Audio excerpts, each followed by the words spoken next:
10 signs you're born to be a loner. At the end of a long day, do you ever just want to fall on your bed and tune out from the world? Do you think curling up with a good book beats a party any day of the week? Do you consider it a win when you've gone a whole day without talking to anyone? Does your cat know more about your personal life than most of your friends? If you answered yes to any of these questions, you just might be a loner. The world can be a daunting, overwhelming place at times, and seeking refuge from uncertainties is one of the ways to protect you from the chaos of the outside world. Being a loner may have negative connotations at first glance, but studies reported and reviewed by board-certified pediatrician Dan Brennan say that being a loner can lead to happiness for the individual and could actually be good for your health. However, it's also important to be aware of the difference between useful solitude and dangerous isolation, as these lines can blur. Loners tend to enjoy spending as much time on their own as they can, but they do have friends. It is not that they dislike people. They just have less of a need for peer acceptance than most. Someone who is a loner spends time by themselves, but that does not necessarily mean they are lonely. Their social interaction outside of work or school tends to be limited,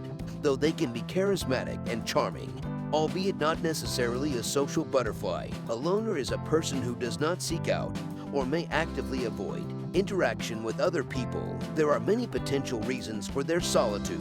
Intentional reasons include being introverted, mystic, spiritual, religious, or personal considerations. Unintentional reasons involve being highly sensitive or shy. More than one type of loner exists, and those who meet the criteria for being called loners often actually enjoy social interactions with people but display a degree of introversion which leads them to seek out time alone. Here are 10 signs that you are born to be a loner. 1. You are out of reach for long periods. Is your family used to you not answering your phone or dropping off the face of the earth? It used to worry them not being able to speak to you for days or months on end, but they now understand that your ability to socialize has its limits. You simply don't feel so compelled to constantly stay in touch. So if you aren't picking up your phone, you're just likely recharging by doing something you like, whether it's reading or doing art. For you, learning and creating stuff is a much more useful way to spend your time than catching up on the latest family news. 2. You are highly intuitive and empathetic person. You're a highly intuitive person. Your gut feeling is very strong and you're too sensitive to the vibes you get from others. You're aware of your feelings because you spend too much time thinking about and analyzing your own actions and words. This means that you're in control of your emotions, which, in turn, suggests that you can also feel other people's emotions. You're able to see the world through other people's eyes. That does make you understand their positions very well. 3. You like traveling alone. A lot of people are scared by the thought of being in a new, unfamiliar place without anyone they know. It is especially scary when you are surrounded by unknown streets and people who don't speak your language, so people choose to travel with their loved ones. But not you. You, on the other hand, prefer to travel alone and discover new stuff on your own. That is what traveling is all about, in your opinion. You can see people you know here where you are, but when you travel, you are hungry for new things, and you don't need anyone to help you enjoy them. If you love traveling alone, you should know that it's one of the signs of a loner. I'm not much for traveling alone, mostly because I tend to get lost a lot, but you would rather risk getting lost than having someone you took with you ruin your trip. Even when they are ruining your trip simply by being there with you, you enjoy embarking on a journey on your own and letting the new things around you overwhelm your senses. After all, if you took someone with you, they might not enjoy the same things as you do, so you would have to make compromises and see only the things that you both want to see. That would make your trip different from what you wanted it to be. And why would you let that happen?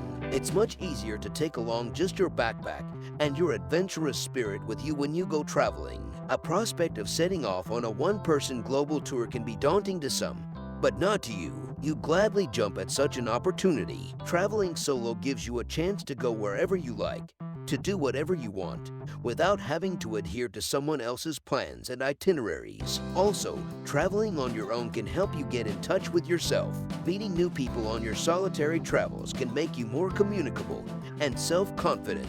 The only thing that beats traveling alone is traveling with perfect strangers. Such companions are less likely to be biased or judgmental towards your person. 4. You are independent. Do you consider yourself as a reliable person and find dealing with others a pain in the back?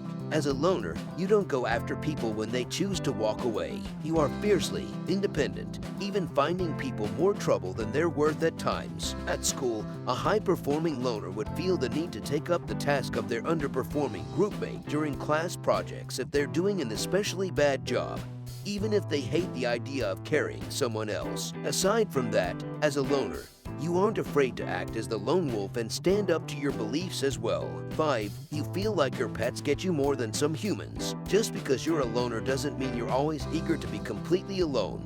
In fact, many loners are devoted pet parents. If you're a loner, your furry friends may even seem like better conversationalists than your average human. However, there is some link between being a loner and the kind of four-legged company you keep. Researchers at the University of Texas at Austin found that cat owners were more likely to be introverted than those with canine companions, and for more reasons to appreciate your furry friends. 6. Love spending time alone.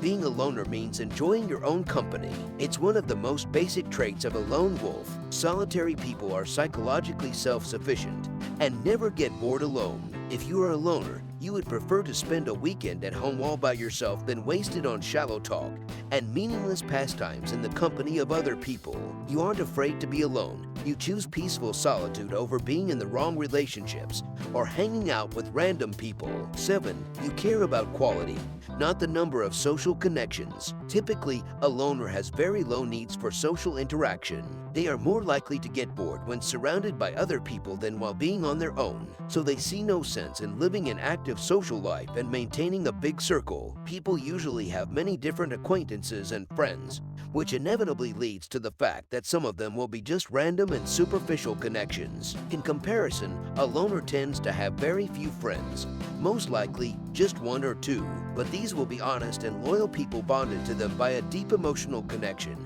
and meaningful communication. 8. You have a decent level of self-awareness. Only by owning up to who you are and accepting yourself with all of your strengths and weaknesses you can become fully self-aware. Luckily, you already know that. What is more, you realize that embracing your true personality is the only way to achieving inner peace. Besides, you are also well educated on the fact that being self-aware also allows you to be more empathetic and understand those around you better. 9. You like to go to movies alone, or you like to drink coffee alone. When you feel like going to the movies to see the latest Oscar-nominated masterpiece, you don't invite anyone along. You don't need company for company's sake, especially if you're a true movie connoisseur. What's more, you don't like sharing your popcorn. Who does? Although many people drink their morning coffee together with their friends, family, or co-workers, you prefer drinking it alone and organize your thoughts for the following day. Even going to the cinema alone or having a drink at the bar all by yourself gives you more pleasure than doing this thing with people. 10. You feel comfortable eating out on your own. A dinner out with friends can be fun, provided it doesn't deteriorate into endless debates about the menu. Plus, there's always that unavoidable awkward moment of splitting the bill. All those drawbacks make a solitary dinner a far more attractive option. When you're dining in your own company, you don't have to adjust to anyone's budget, tastes, or religious views, and no one tries to pilfer the tastiest slices from your plate. It is one of your very special traits eating out alone. It actually makes you different from others. Many people fear eating out alone.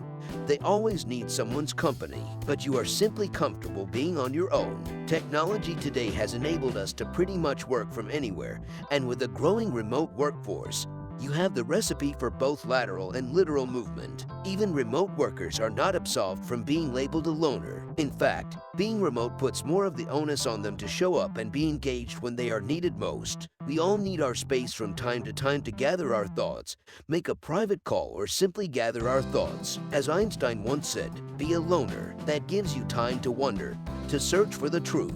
Have holy curiosity. Make your life worth living. It may look like all the signs of a loner are very much similar to those of an introvert, but even though the two share many common traits, they are not the same. Most loners are introverts, but not every introvert is a loner. An introvert needs to withdraw from people and stay on their own after socializing. It helps them replenish their mental and emotional energy, which is given away during social interaction. But introverts still have communication needs, want to make friends, and socialize with other people. Note, it is important to note that some people might just be unsociable, not exactly loners or introverts. They may simply like working alone instead of with people and can perform better on their own. Be careful when labeling someone as a loner. So these were 10 signs that you were born to be a loner. So I hope you enjoyed watching this video. Do not forget to like, share, and subscribe. Turn on the notification bell so that you get notified as soon as we upload a video. And I'll see you in next one.